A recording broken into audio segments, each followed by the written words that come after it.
Bonjour, bonsoir, bienvenue dans cette principale édition de la soirée. Tout d'abord, toutes nos excuses pour ce retard accusé pour ce début de journal. Voici donc les titres. Une semaine pile poil après avoir annoncé l'abrogation du décret convoquant donc le corps électoral avec comme conséquence l'annulation de la présidentielle initialement prévue à la date du 25 février prochain, le président Macky Sall reprend la parole. Mais cette fois-ci, c'est pour expliciter d'abord sa décision. Par ailleurs, dans une interview qu'il a accordée donc à nos confrères d'AP Associated Press, Macky Sall a alerté et invité les acteurs politiques sur l'essentiel. Vous l'entendrez. Hier, au cours des manifestations contre le report de la présidentielle, les journalistes ont été la cible des forces de défense et de sécurité. Des journalistes qui étaient pourtant munis soit de leur carte, soit d'un gilet de presse censé donc les protéger. Mais rien n'y fait, ils seront gazés, agressés par des éléments de la police nationale. On en parle dans cette édition. Une manifestation contre le report hier qui a finalement fait 2 morts, un étudiant et un commerçant. Le dernier était âgé d'au moins d'une vingtaine d'années. Sa famille compte saisir la justice. L'unité, socle de la stabilité sociale et politique, c'est le thème de la 144e édition de l'appel de Seydina Limamou Laye. L'événement de 2 jours a commencé donc aujourd'hui à Yoff Layène. Des fidèles étaient sur les lieux à l'image donc des autorités religieuses. Ils ont prié pour la paix et la stabilité au Sénégal. Et dans la rubrique article de la semaine, nous nous arrêtons plutôt sur la validation à l'Assemblée nationale de la proposition de loi repoussant la présidentielle, je le rappelle initialement donc prévue la date du 25 prochain. La société civile, les enseignants et le patronat invitent donc au respect du calendrier électoral initial. Nous ferons le point avec El Hadj Malick Cissé. Voici pour les titres. Le développement, c'est dans quelques instants.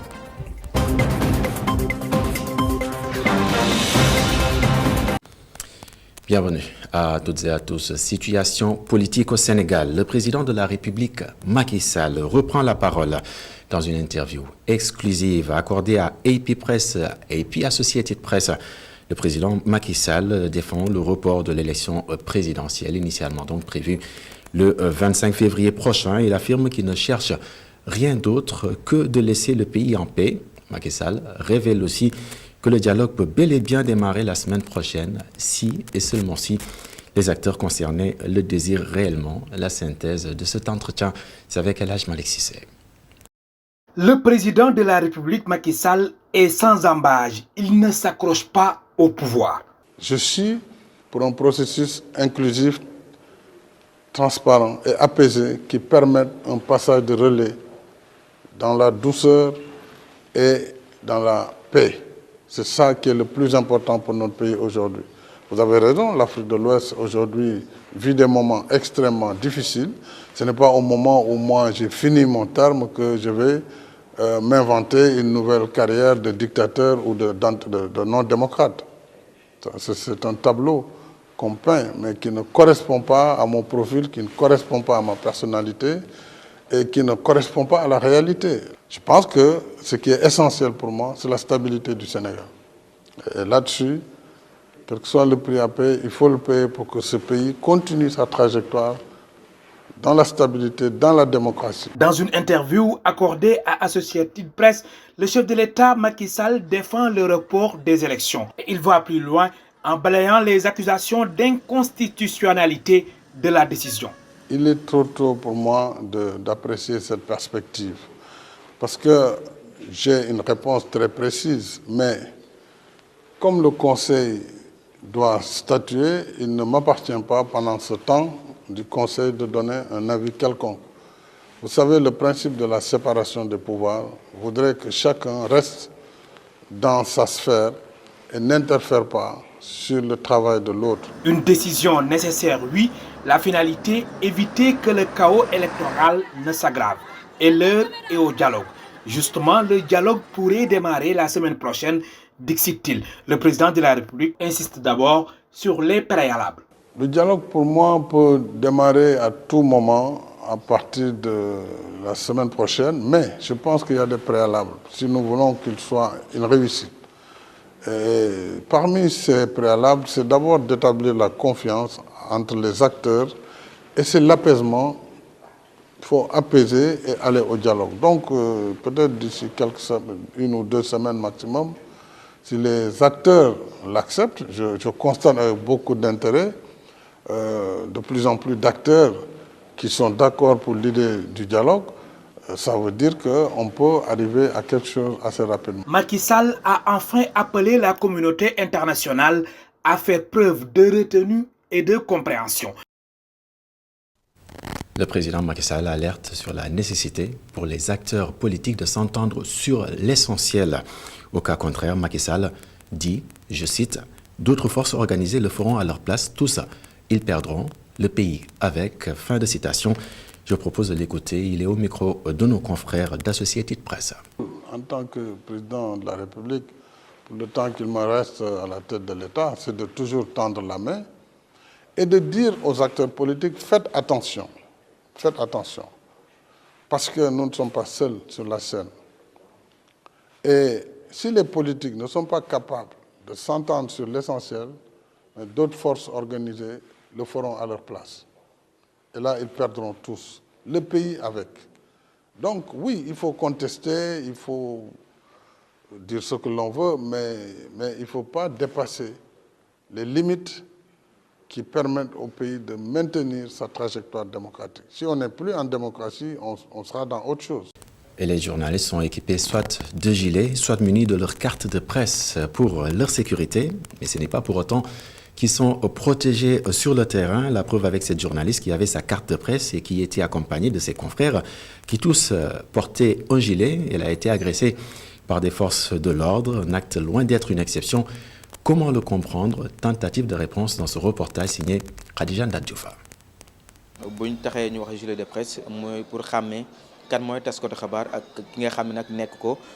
Ils sont équipés de gilets et de cartes de presse, des outils qui devaient assurer la sécurité des journalistes sur le terrain.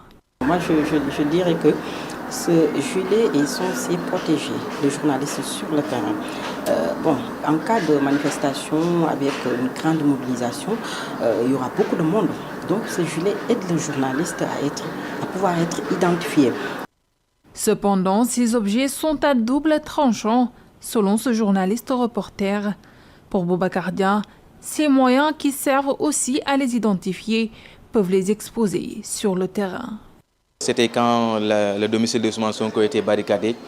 Il y avait ses avocats qui devaient aller le voir, accompagnés d'un huissier. Nous étions plusieurs journalistes. On a parlé à l'agent de police, il nous dit non, vous ne pouvez pas y accéder, tout comme les avocats. Au moment de retourner dans le véhicule, il a jeté une grenade lacrymogène dans le véhicule. Que nous sommes journalistes, il y avait des avocats aussi, mais malgré ça, il l'a fait. Et durant tout le trajet aussi, il nous suivait avec des grenades lacrymogènes. Même pour faire le point de presse, on était obligés de nous déplacer vers le Sacré-Cœur ou Liberté 6, je pense, donc vers le BRT là-bas, pour pouvoir faire le point de presse dans la tranquillité et même entrer dans les rues de la cité Kergorgui pour échapper à ces forces de l'ordre. Bien équipés, mais à côté des forces de l'ordre. Des mots qu'ajoute Koumba Sagnan Faye. Pour ce journaliste du GFM, mis à part le gilet de presse, le journaliste doit savoir où se positionner pour sa sécurité sur le terrain. Moi, je me dis que le journaliste doit non seulement mettre son gilet, mais être derrière les forces de défense et de sécurité. On ne peut pas se mettre au milieu, c'est impossible parce que, vous l'avez dit, il y a les jets de grenades lacrymogènes, de l'autre côté, jets de pierre. Comment peut-on se mettre au milieu? On sera exposé. Donc, comme ça se doit, il faut toujours savoir porter son gilet et se mettre derrière les forces de défense et de sécurité. Maintenant, parfois bien équipés et avec tous les outils qui les identifient, les journalistes sur le terrain font souvent face au gaz lacrymogène. Les reporters sont souvent arrêtés sans aucun motif valable, chose qui les empêche de faire leur travail convenablement et porte atteinte à la liberté de la presse. Modou Gueye, âgé d'au moins d'une vingtaine d'années, est mort hier lors des manifestations contre le report de la présidentielle ici à Dakar. Alors qu'il s'était rendu au marché Colobane pour acheter de la marchandise, il a été donc touché par une balle. Après 3 interventions chirurgicales, le jeune homme a finalement succombé à ses blessures. Sa famille n'en revient pas et compte saisir la justice. Suivant les précisions de son beau-père, son beau-frère plutôt, il s'appelle Manding Diaya. Bon, on nous a appelé vers minuit pour l'amener au bloc opératoire pour subir une deuxième opération et voilà, il a pu succomber à ses blessures. C'est vraiment dommage. Bon, on était rassurés que ça va quoi, tout a été nickel. Mais malheureusement, il a pu succomber à ses blessures et il a rendu l'âme vers 5 heures du matin. Et bon, ça ne doit pas rester impuni ça, parce qu'il ne manifestait pas. Il était venu à Colobane pour acheter des bagages et on a tiré une balle réelle qu'il a atteint. Mais c'est vraiment dommage qu'un jeune de rien du tout, il a juste fêté ses 22 ans, le 21 passé. Je suis actuellement au niveau de la mort de l'hôpital principal. Prendre le certificat de genre de mort et ensuite aller à la police pour faire notre déposition et avoir la réquisition pour pouvoir ouvrir une enquête. Le syndicat autonome de l'enseignement supérieur réagit à la mort de l'étudiant de l'université Gaston Berger de Saint-Louis. Alpha Yoro Tunkara est la deuxième victime des manifestations contre le report de la présidentielle. Le syndicat décrète une grève de 48 heures lundi et mardi prochain. C'est surtout pour déplorer les violences policières qui ont donc conduit à la mort de l'étudiant de 22 ans. C'est selon le secrétaire général du SAES. David Célestin Faye a invité donc toute la classe politique sénégalaise à cultiver la paix dans le pays, au Sénégal. Donc, suivons ces précisions. Et un communiqué pour condamner, vraiment nous indigner de la mort tragique de l'étudiant Alpha Yoro Tunkara, qui est survenu le vendredi 9 février à l'UGB. Nous partageons la douleur de toute la famille et nous présentons nos condoléances à toute la famille, à ses camarades étudiants. Donc c'est une journée noire, triste pour l'enseignement supérieur, puisque nous venons encore de perdre un étudiant, après Balla Gaye, après Fallou Sène, après Bassirou Faye, encore un étudiant tué au cours de manifestations avec les forces de l'ordre. Nous pensons inacceptable, en tout cas, que l'on puisse massacrer comme ça des étudiants. Donc et la violence, on pense qu'elle vient à être banalisée au Sénégal, en tout cas en ce qui concerne les manifestations, la répression disproportionnée des manifestations. Oui, c'est un temps d'arrêt pour quand même que la nation puisse s'arrêter sur cette violence avec les étudiants. Donc quand même, c'est un moment d'arrêt seulement pour que la population comprenne qu'on ne peut pas continuer comme ça à massacrer des étudiants dans des universités et que l'on puisse se taire. Donc je pense que quand même il nous faudrait trouver les voies et moyens pour justement permettre des manifestations pacifiques dans ce pays et que tout le monde puisse s'exprimer. Bien sûr que les manifestants ne s'attaquent pas aux biens privés et publics et que toute la classe politique puisse s'accorder sur le fait quand même qu'il y va de notre intérêt de sauvegarder ce qui est cette nation-là. Les marabouts ont profité de la 144e édition de l'appel de Seydina Limamou Laye Al-Mahdi pour appeler à l'apaisement du climat social. Le thème de cette édition est d'ailleurs l'unité socle de stabilité sociale et politique. Une marée humaine a répondu à l'appel du mardi, précisément à Cambérène. Suivons le compte rendu signé Alioune Sow et Moussa Falla. Zikr, chant, tous habillés en blanc dans une magnifique chorégraphie. C'est dans cette atmosphère que la communauté layène a célébré l'ouverture du 144e appel de Seydina Limamou Al-Mahdi. À la place Djamalay de Cambérène, Seydina Issa, sur le pupitre, tire la sonnette d'alarme sur les conflits intercommunautaires. Pour lui, l'État doit réagir. Il a attiré attention aux autorités.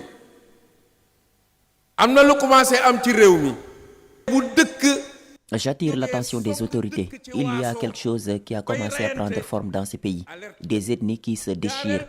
Ça, il faut y mettre un terme. Mettre un terme également au fait que des Sénégalais n'ont plus le droit sur leurs ressources halieutiques. Ils se battent même entre eux. C'est des faits auxquels il faut mettre rapidement un terme.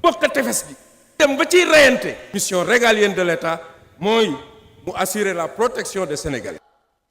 Actuellement, la scène politique est en ébullition. Des heures ont éclaté ce vendredi. Le porte-parole de la confrérie layène appelle au calme.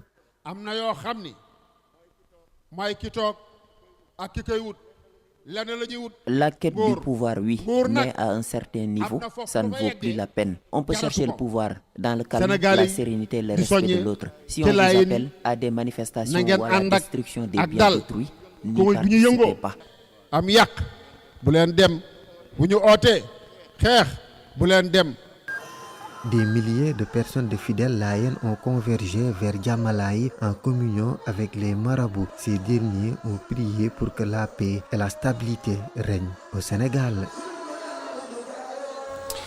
Pour Babacar Laïsow, membre de la cellule de communication de la communauté layène, il faut une union pour dépasser les querelles socio-politiques. Suivant ces précisions, il est au micro de Mamadou Dia et Moussa Seleman Diallo. Il faut dire que c'est un thème qui est donc d'actualité et sans l'unité, on ne peut pas construire ce pays. Sans la stabilité, on ne peut rien faire pour ce pays. On a beau avoir du gaz, du pétrole, mais sans il n'y a pas l'unité, il n'y a pas la stabilité, il n'y a pas une unité des cœurs, une paix des cœurs, on ne peut rien faire dans ce pays. Donc je pense que le thème qui a été choisi cette année par la commission scientifique proposé aux marabouts et qui l'ont débattu. Je pense que vous avez suivi tout à l'heure l'intervention du coordinateur général de l'appel, mais également du coordinateur du porte-parole du khalife général de Layène, qui est longuement revenu sur le thème. Parce que c'est quelque chose qui est essentiel, qui est fondamental aujourd'hui pour notre société. Nous avons eu la chance de connaître de grands érudits qui sont passés ici, Mme Brom Touba, Mme Aladji Malik, Mme Baynes, Cheikh Oumar Foutiou et tant d'autres érudits qui sont passés. Et tous, ils ont œuvré pour que ce pays reste en paix, dans la concorde. Mais malheureusement, ce qu'on assiste ces derniers jours, vraiment n'est pas du goût à rassurer. Mais je pense que, comme il a dit le marabout, ce pays, ce n'est pas nous les jeunes qui l'avons construit. Nous l'avons hérité de nos ancêtres et nous devons tout faire pour sauvegarder cet héritage. Et je pense que des occasions comme celle-ci méritent d'être multipliées, que les chefs religieux parlent aux populations, parlent aux fidèles pour que ce pays retrouve la paix, retrouve la stabilité, mais retrouve surtout la bonne entente, la cordialité. Pour dépasser les querelles sociopolitiques, il faut aussi prier. C'est ce qu'ont fait donc les fidèles venus se recueillir au mausolée de Seydina Issa Rouhou Lahi. Et ils ont prié donc pour la paix et la stabilité, bien évidemment, au Sénégal. Je vous propose de les écouter au micro de Seleman Diallo, Moussa Dia et Alioune Sow et Mamadou Dia. Je ressens de l'humilité, du bonheur et tout. Machallah, je suis ému. Ce que je ressens actuellement à Cambérène est inexplicable. Mes parents sont nés dans la tariqa. Donc quand le jour de l'appel arrive, je ne ressens que du bonheur.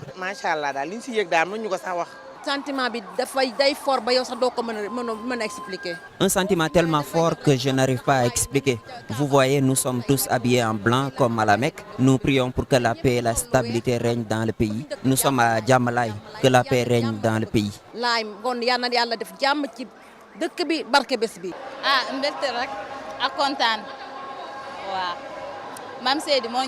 Nous sommes vraiment émus de se retrouver à nouveau ici grâce à Mam Seydi.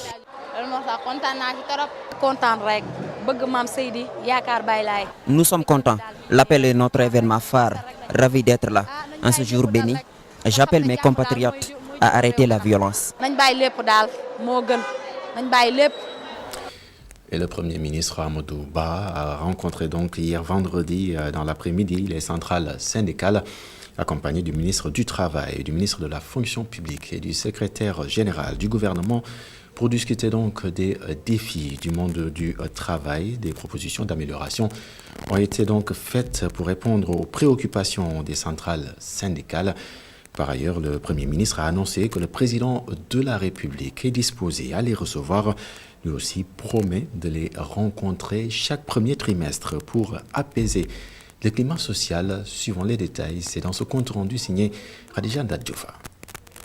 Reçu par le ministre Amadou Ba, les acteurs sociaux ont listé leurs préoccupations pour améliorer les conditions de vie des travailleurs. Modi Guiro est le secrétaire général du CNTS. Nous avons soulevé la question des décisionnaires, des travailleurs des collectivités territoriales, la situation des travailleurs de la santé, notamment les contractuels. Nous avons soulevé des questions liées à l'ISRA, l'harmonisation également de certains avantages liés aux universités, aux travailleurs des universités. Pour satisfaire leurs demandes, le Premier ministre implique le ministre de la Fonction publique, celui du Travail et les secrétaires généraux du gouvernement pour apporter des solutions au plus vite. Je demanderai au ministre du Travail d'organiser au plus tard la semaine prochaine une réunion regroupant les centrales syndicats et les points focaux ministériels pour faire le point sur le niveau de traitement des cahiers de doléances et qui soumettra au Premier ministre au plus tard en fin février un rapport général sur l'état de mise en œuvre des engagements du gouvernement. Enfin, au ministre de la fonction publique qui, en relation avec le ministre des Finances et le ministre de l'Éducation, examinera les voies et moyens d'apporter des solutions durables à la situation des agents décisionnaires. Amadouba annonce aux centrales syndicales que le président de la République est disposé à les recevoir. Chaque semestre, le Premier ministre rencontrera les centrales syndicales pour échanger sur les préoccupations majeures. Maintenant, je dis, nonobstant notre rencontre, à la fin du mois, je vous dis que le président de la République est disposé à vous recevoir. Sauf que maintenant, les questions sur lesquelles nous discutons, qu'on essaie d'avoir d'abord une position technique, voilà, un bon tableau de bord, de sorte qu'après on puisse avancer. Après cette rencontre avec le gouvernement, un délai de 15 jours est donné aux centrales syndicales afin de mieux prendre en charge leurs doléances. Sport dans cette édition avec la finale de la Coupe d'Afrique des Nations. Elle opposera le Nigeria à la Côte d'Ivoire demain. En conférence de presse donc d'avant-match, Mers Faye explique vouloir terminer l'aventure en beauté. Le successeur de Jean-Louis Gasset est très confiant, même s'il reconnaît par ailleurs que ce sera un match très compliqué. Suivant ces précisions, il est au micro de nos envoyés spéciaux, Sekou Seydi et Serine Saloudem. Je pense que la principale leçon qu'on a retenue du match de poule contre le Nigeria, c'est que dans cette compétition, il faut s'attendre à tout, en fait, contre les équipes, parce qu'on avait préparé le match de poule du Nigeria en se basant sur ce qu'ils faisaient depuis quelques mois, c'est-à-dire de jouer en 4-2-4. Et à la fin, on est arrivé, ils se sont retrouvés en 5-4-1. Donc ça nous a beaucoup perturbé. Le fait de préparer un adversaire en 4-2-4 et de le retrouver en 5-4-1, ça nous a beaucoup perturbé. Donc de cette expérience-là, on a retiré que finalement, le mieux déjà, c'était de beaucoup se focaliser sur ce que nous, on voulait mettre en place et être prêt à avoir des systèmes tactiques qui peuvent changer pour le match de demain. Donc demain, comme je l'ai dit, on va vraiment se préparer déjà en fonction de nous et essayer de les mettre en danger, avoir la maîtrise sur le match en étant patient au début, mais vraiment se focaliser sur nous. Et de son côté, José Peseiro, coach des Super Eagles, compte sur l'abnégation et la détermination que ces joueurs donc ont montré durant ce tournoi pour venir donc à bout du pays hôte, c'est-à-dire la Côte d'Ivoire, suivant ces précisions toujours au micro de nos envoyés spéciaux. Ce n'est pas facile de gagner une Coupe d'Afrique des Nations. L'histoire de ce monsieur est importante. Il sait que ce n'est pas facile de gagner une CAN. Alors lui, il a un rôle important. Il va rappeler cela à l'équipe. C'est une occasion en or. Arriver jusqu'à la finale, on sait bien, mais le plus important, c'est de gagner. Donc, il faut se donner à 100% pour saisir cette occasion contre toute équipe. Bien sûr, ce sera un match très difficile, mais c'est une seule occasion à saisir. Et il ne sait pas, en fait, quand est-ce qu'il aura encore cette chance-là d'arriver en finale. Parce que arriver en phase finale de la Coupe d'Afrique des Nations, ce n'est pas une tâche facile. Et déjà même arriver au quart de finale, ensuite les demi-finales, et ensuite maintenant la finale, c'est excellent. Hein? C'est très très bien. Mais il faut gagner la Coupe. C'est très important pour tout le monde. C'est important pour nous, c'est important pour les Super Eagles, c'est important pour le peuple nigérian.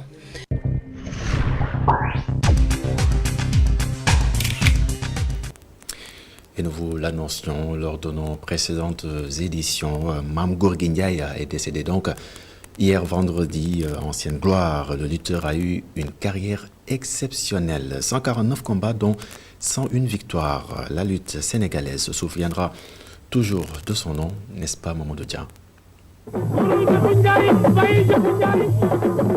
C'est Alassane Ndiaye dit Alou, célèbre journaliste sportif, qui lui avait donné le surnom de l'enfant chéri de Dakar. Cela après une succession de victoires sur des adversaires parfois vifs et teigneux. Mais Mame Gorgui Ndiaye était largement au-dessus. L'ancien pensionnaire de Fass faisait preuve de technicité et de courage. Un passage éphémère à l'école française. En classe de CM2, il plie bagage pour la lutte, sa passion.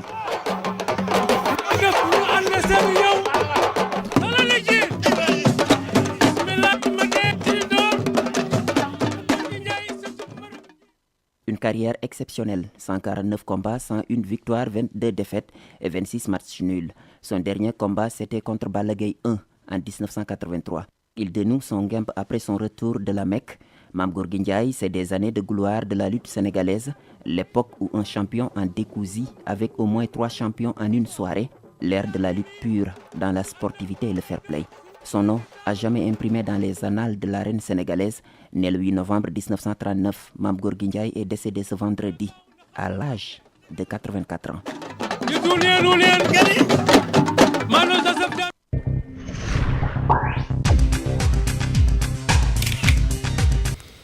Place à présent à la rubrique article de la semaine. Le report de l'élection présidentielle a ainsi suscité moult interrogations, des questions donc qui ont figuré à la une des journaux cette semaine. Pour rappel, une longue journée de tension s'est déroulée le lundi à l'Assemblée nationale, ce qui n'a pas empêché la validation de la proposition de loi reportant la présidentielle fixée aujourd'hui donc au 15 décembre 2024. La pression monte, la société civile, les enseignants et le patronat disent non à ce report. Le point, c'est avec El Hadj Malick Cissé.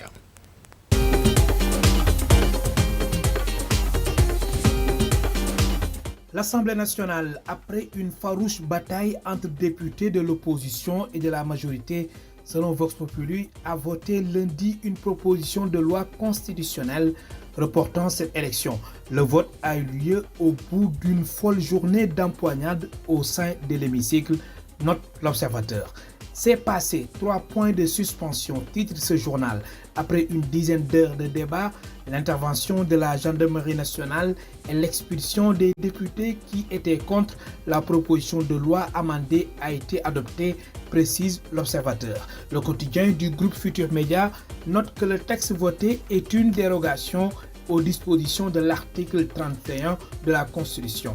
L'Assemblée nationale cautionne, note Sud Quotidien, entre constat et dénonciation. La présidentielle initialement prévue le 25 février prochain est désormais fixée au 15 décembre 2024, renseigne le quotidien national Le Soleil. Le même journal précise que le président Macky Sall, non partant pour une 3e candidature, garde ses fonctions jusqu'à l'installation du nouvel élu.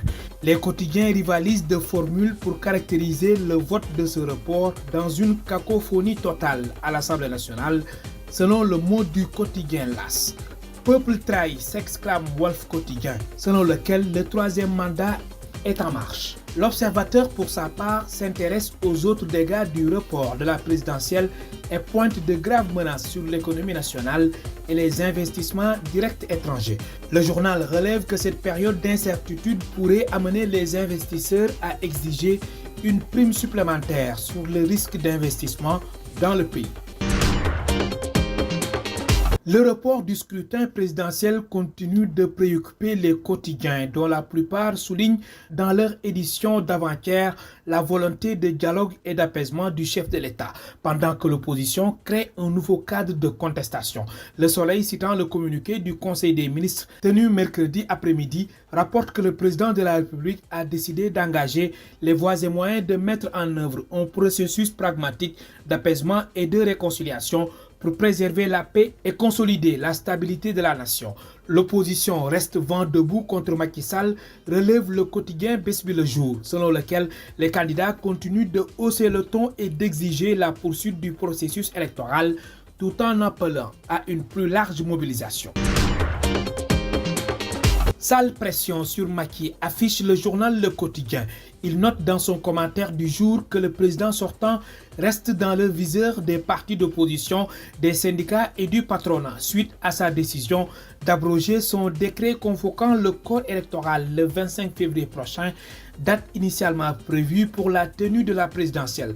Comment dialoguer dans ces conditions? Il faudra ériger rapidement des ponts pour retrouver l'autoroute qui mène vers le consensus pour la tenue du scrutin présidentiel. C'est une sale pression pour Macky Sall, pressé de lâcher du lest ou de trouver une solution à cet écheveau politico-juridique, écrit le commentateur du journal Le Quotidien. Il signale que la campagne de contestation a débuté ce vendredi avec un débrayage décidé par les enseignants alors que la plateforme Aar Sunu Élection engage le combat contre le report de l'élection présidentielle en misant sur une forte mobilisation des citoyens. Vers un réchauffement du front social, titre Sud Quotidien sur le même sujet. Des actions sectorielles et des grèves générales en vue, annonce également le quotidien Les Échos, qui note que la société civile, les enseignants et les patronats se liguent contre le report de l'élection présidentielle.